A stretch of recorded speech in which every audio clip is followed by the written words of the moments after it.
Hi, I'm Tim with Southern Nevada Off-Road Recovery, and today we're here with Alex to discuss his awesome Toyota diesel unicorn truck. As many of you don't know, Alex soon is going to be moving to Texas to pursue the rest of his career in the Air Force. We greatly appreciate everything he does for our organization and how much he helps out. Alex, go ahead, show us what you got. Yeah, being part of the organization has been a great excuse to get my trucks on dirt instead of just hanging out with just the family. Gives me a broader group to go out and hang out with. But this is a 94 Toyota Hilux from Australia, so it's right-hand drive, diesel, and straight axle, all stock. I don't know if it has lift springs on it. It came as it is, minus this bumper and winch. It had this massive kangaroo killer bumper thing on it. They're kangaroo catcher, like the cow catchers that people in Texas have, but it was huge. I had to take it off because it caught so much wind I could barely do the speed limit. Naturally aspirated diesel. It's never let me down. It is not a go fast or get somewhere in a hurry type thing, but it will definitely go anywhere that I pointed at. It's got, what are these, 33s, I believe? Yep, 33s on this guy. No sliders, nothing crazy.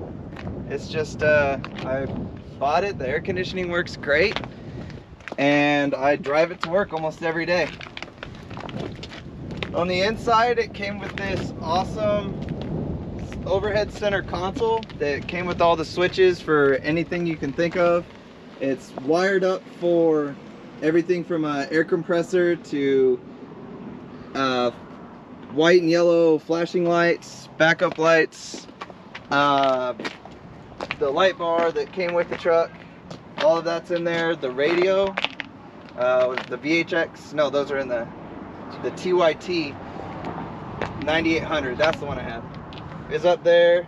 The mic for it is in the little cubby on the other side, so the heat here doesn't just stretch the cable all the way out. But aside from that, on the inside, it's bone stock 5-speed manual with the J-shift transfer case.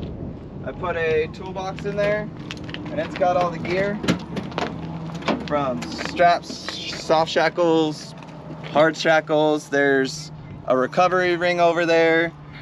I have an old winch line that I made an extension out of in here, 2 sets of traction boards and a high lift jack. And then I've got the sequential amber lights in the back. And that's about all that I've done with this truck, except for drive it. This thing has gotten numerous people out of the snow, sand. I think I had 3 people on the hook at one point. Yeah. We went up after Suburban, the Jeep, and the Boots FJ. Yep, I had one time. I had a Jeep, a Suburban, and an FJ Cruiser all on the hook at one time behind it. Everybody was all tangled together, and I was going downhill, so a little bit of cheating. What's the story behind how you got this, where you found it? So I was on vacation in Phoenix, Arizona, sitting next to a pool, scrolling through Facebook, and it came up. And came home and I couldn't quit thinking about it. I messaged a guy in Phoenix, Arizona, and drove down with this truck and picked this one up and came home. He messaged every person in Sydney, Australia that had one of these for sale at the time, and this was the only one to message him back. It got shipped to LA. It sat in LA for 3.5 months waiting to be picked up because it had to be like a pilot, because it had a VHF radio in it, and nobody that he knew was qualified to receive that from the port. And he goes, just tear it out, I don't need it, I'm not going to use it. So it sat there for 3 months because of a radio that was in it from Australia. They use those all the time because they have to reach way out, right, like we do with the repeaters and things here. But yeah, I bought it with the US title out of Phoenix, Arizona, and then brought it here, and haven't had any issues registering it. You can tell it's a diesel. It passes smog. Taking it to the smog lab, I haven't had any issues with it. Very few people have seen a diesel Hilux engine. Let's take a look at it. It's a mess under there, just like the other one. The intake's been falling apart. Had a bunch of tape on it. There it is. Ooh, it fell off.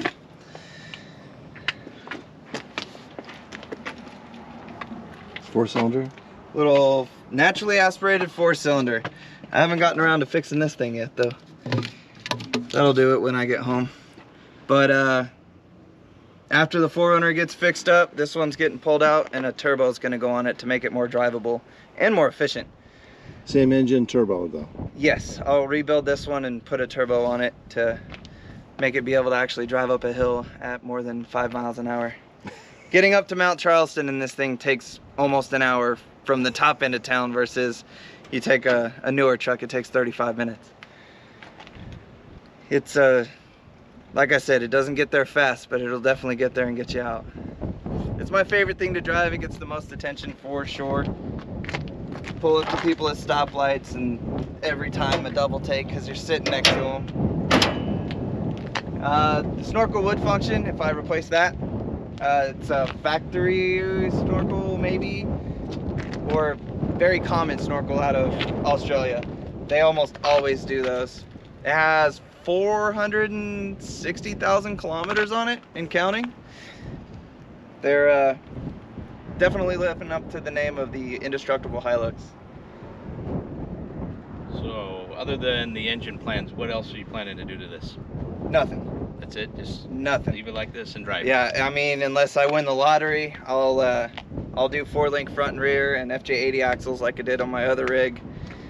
But it's nice to have the narrow track width that this does have.